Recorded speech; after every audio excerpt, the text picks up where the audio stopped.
DIG, Deputy Inspector General of Police, Eliud Lagat amerudi kwa ofisi. Eliud Lagat amerudi kwa ofisi na wale ambao walifanyia yeye kazi ndio wanashtakiwa. Kwa sababu hawa watu ambao wamepelekwa kotini, OCS na ule Mukhwana, Police Constable Mukhwana, na hata wale majambazi ambao walipiga Ojwang kwa seli wakamuua, kuanzia kwa OCS mpaka hiyo grupu yote, hiyo chain walikuwa wanafanyia Lagat kazi. Sasa tunasikia Lagat amerudi kwa ofisi leo kirasmi, na wale ambao walikuwa wanamfanyia kazi ndio wanashtakiwa. Mimi nataka kusema hivi, IPOA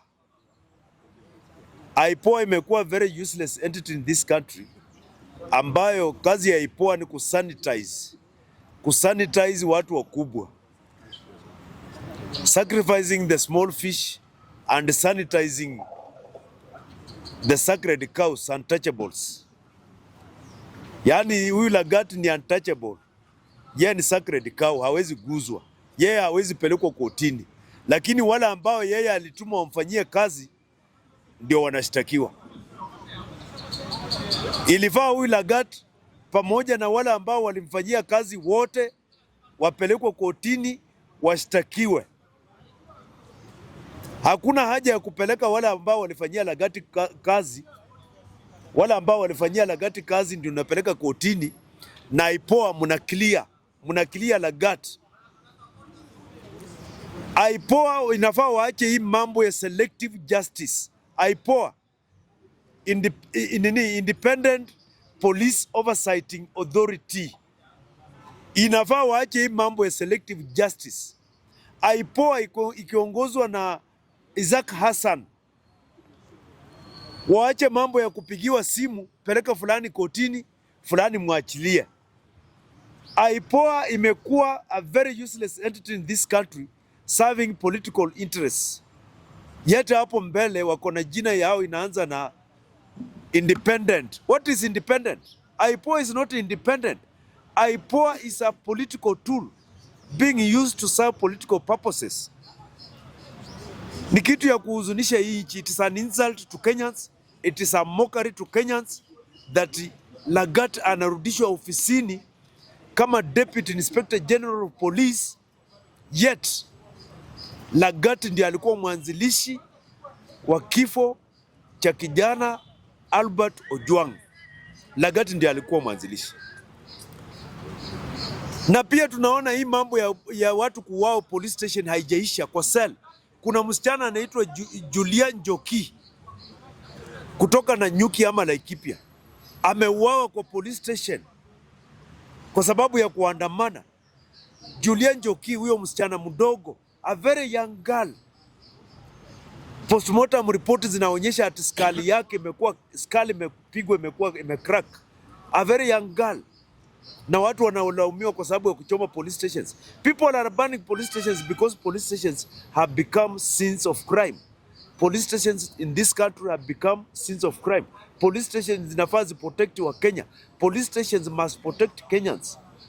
A Kenyan must feel safe in a police station. But Kenyans, ukifika kwa police station, you feel insecure. You are in a very dangerous place. You risk your life being in a police station. That is where we have reached. Na polisi wanaonyesha nguvu mingi sana wakiwa hapa Kenya. Na polisi walipelekwa kule Haiti waende ku abduct majambazi waue huko. Up to now polisi hawaja abduct hata jambazi moja Haiti. Hata jambazi moja tu. Tunaomba wa abduct jambazi moja Haiti waue. Hii kazi yenye wanafanya hapa Kenya ku abduct na kuua watu innocent. Tumengoja tu wa abduct mtu mmoja Haiti, jambazi mmoja. Hata ule anaitwa Barbecue, ule kiongozi wa hizo gangs, wameshindwa kuabduct. Hawajawahi abduct mtu mmoja Haiti tangu waende 1 year ago. Hata kugwara tu gang mmoja hivi hawajamgwara.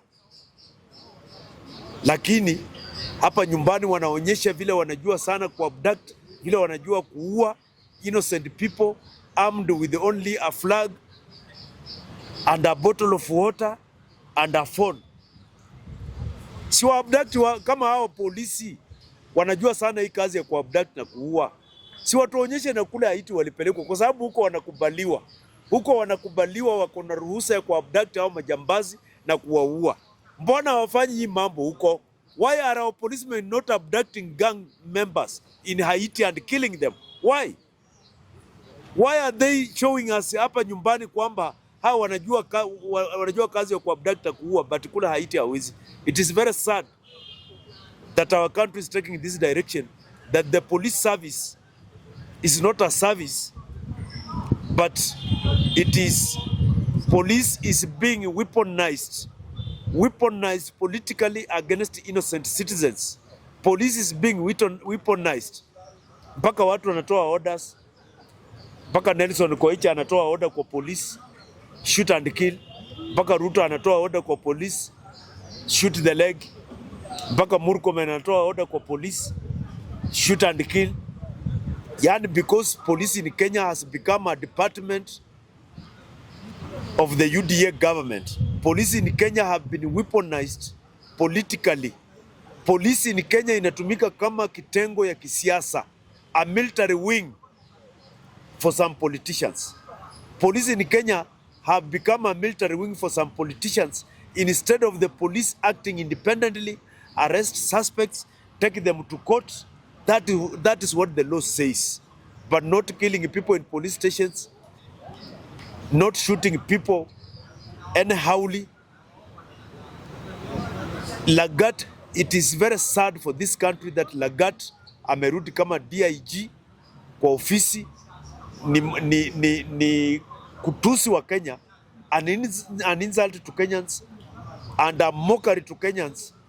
Sasa hakuna wa Kenya, hiyo ni kuharibu kabisa uhusiano kati ya Wakenya na wananchi, kwa sababu wananchi wa Kenya walikuwa wanataka waona Lagat na grupu yake yote na wafanyikazi wake katika hiyo kifo ya Ojwang wamesimama kotini. Badala ya hiyo, Lagat IPOA inamclear, and IPOA is not even ashamed. IPOA is not even ashamed kwamba katika hii kifo ya Ojwang mtu mmoja ndio wanaclear, wanasema yeye hafai kushtakiwa, ati yeye hajapatikana na ana hatia. Mpaka hii kitu inaitwa IPOA, it is a useless thing, it must be disbanded. Tujua hatuna police oversight, tujua kwamba hatuna Kenya hii institution ya oversight police. IPOA is just useless, it must be removed. Okay. Jambo langu lingine mimi nataka kuongea ni mambo watu nasikia wakisema kwamba wataiba kura. Imekuwa chorus. Akina Oscar Sudi wanasema tutaiba kura. Huyu Samson Cherargei, huyu Senator Nandi County, tutaiba kura. Ule mbunge wa Tiati anaitwa Kamket William, tutaiba kura. The latest person kwa hiyo kwaya ni huyu women rep wa Wajir County, amesema tutaiba kura. Na mimi nataka nishukuru hao sana, kwa sababu discussion sasa imetoka ati Ruto atapata kura hapa, Ruto atapata kura hapa, Ruto atapata kura hapa.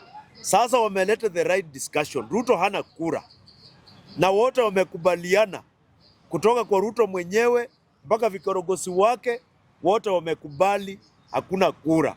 Sasa ile conversation inafaa tukue nayo, wataiba. Kama ingekuwa mtu wa opposition amesema tutaiba, NCIC wangemsummon mbio sana, wangemsummon haraka. Lakini watu kama hao wanaongea watu wa serikali ambao Ruto anatuma enda useme tutaiba. NCIC cannot summon them, because NCIC is another political wing, is another political tool being used by Ruto. NCIC hawezi kusummon ule anaitwa Sudi. NCIC hawezi kusummon Kamuketi, hawezi kusummon Samson Cherargei, hawezi kusummon Wajir women rep, wale ambao wanasema wataiba kura. NCIC cannot summon them, because ukiambia watu kuiba kura is setting Kenya for a very very big conflict. for a very, very big conflict. Hiyo conflict tulikuwa nayo 2007 ilianza hivyo hivyo. Watu kutoa matamshi ya ujinga kama haya. Na hao watu ambao wanasema tutaiba kura, they are preparing this country for a war. And we don't want to take that direction. What we want is a peaceful election, a democratic election, a transparent election, where Ruto will hand over power peacefully. Vile Uhuru hakuwa anataka Ruto. Uhuru never wanted Ruto. But sheria ililazimisha Uhuru ku hand over. Ruto must prepare to hand over power peacefully because Ruto will lose the coming election. But ile kitu tunafurahi sisi wote kama Wakenya. Tunafurahi na tunashukuru Mungu kwamba wote wameshakubali.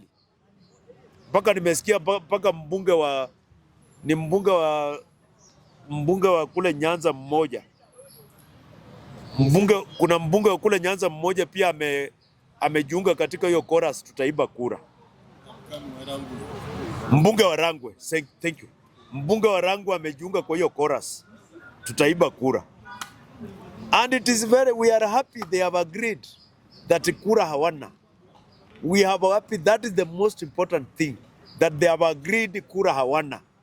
Na ndio mimi nasemanga Kenya hii tukisikia Ruto amepata hata kura milioni 2. Tukisikia Ruto amepata 2 million Kenya hii, 2 million votes. Lazima atuambie ametoa wapi. Because we are 100% sure Ruto cannot get 2 million votes in this coming election. We are 100% sure of that. Na akipata milioni 2, Ruto can be number 5 in the coming election. Na Raila akimsaidia can be number 4. If Raila will help him, atakuwa number 4. Na kama Raila hatamsaidia atakuwa number 5. Kwa hivyo hii matamshi ya kusema tutaiba kura, let me tell them, you are dealing with the people who have studied ICT, people who are ICT experts. You are dealing with the people who are software engineers. Most of these Gen Zs are software engineers. You are dealing with the people ambao mkijaribu kuiba kura, they will show you how it is stolen. They will show you. Kama nyinyi mnafikiri ati mutanyakua numbers kwa hewa, muzipeperushe. My friend, people will show you kwamba wanajua hiyo kazi sana. Na Ruto utalia. People will show you, people are prepared for you. Ruto ukitaka free and fair election, Kenyans will give it to you. Ruto kama anataka free and fair election, Kenyans will give it to him. Ruto kama anataka kura ya kuibwa, Wakenya wamesoma, they will give it to him. Kenyans are ready. Hakuna Mkenya kama huyu mtu kama hawa watu wanatoka Venezuela. Sijui wanaitwa Kamago. Kama Kamago wanajua kuhack portal ya IBC. Wakenya wanajua kuhack portal ya IBC. Wakenya saa hizi si hata Wakenya walihaka hii kitu inaitwa e-Citizen kufanya tu testing. Bila watafanya 2027. They tried na wakairudisha wenyewe. E-Citizen ya Ruto collect pesa. Si Kenyans Gen Zs hacked it. Yes, they hacked it. Na wakakaa nayo for almost 2 hours. Na wakarudisha wenyewe, hakuna mtu aliwalazimisha. Na wakasema tulikuwa na test. Kenyans wamesoma, msifikiri Wakenya ni wajinga. Wakenya watawapatia ile kitu mnataka. Mkitaka ya kuibwa, Kenyans will give you. Mkitaka ya democratic election, Kenyans will give you a democratic election. Jambo langu la mwisho nataka niongee ndio nimaliza. Nataka kuongea mambo ya